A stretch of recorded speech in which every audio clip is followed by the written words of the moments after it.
আসসালামু আলাইকুম ওয়া রাহমাতুল্লাহি ওয়া বারাকাতুহু। আলহামদুলিল্লাহি রাব্বিল আলামিন ওয়াসসালাতু ওয়াসসালামু আলা আলিহি ওয়া সাহবিহি আজমাইন। আম্মা বা'দু।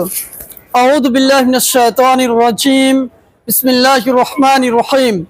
রব্বি ইশরাহ লি সাদরি ওয়া ইয়াসসির লি আমরি ওয়াহলুল উকদাতাম মিন লিসানি ইয়াফকাহু কওলি। সুপ্রিয় দিনী ভাই সকল, আজকে আমরা বিশেষ কারণে রামপুরহাট এসেছিলাম। আসার মূলত উদ্দেশ্য হচ্ছে ডক্টর বাড়ি এসেছিলাম। আপনাদের কাছে আমার বিনীত নিবেদন যে আপনারা সকলে আমাদের জন্য, বিশেষভাবে আমাদের একজন সাথী তিনাকে নিয়ে এসেছিলাম এবং আমারও কিছু বিশেষ কারণ ছিল। আপনারা সকলে দোয়া করবেন যাতে আল্লাহ রাব্বুল ইজ্জত আমাকে এবং আমার সাথীর যে সমস্যা রয়েছে আল্লাহ রাব্বুল ইজ্জত যেন সুস্থ করেন, শিফা দান করেন। আপনারা সকলে আমাদের জন্য বিশেষভাবে খাসভাবে দোয়া করবেন।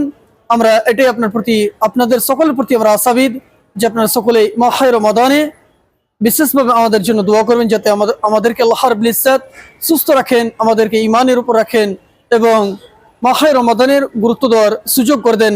আমিন ইয়া রাব্বাল আলামিন।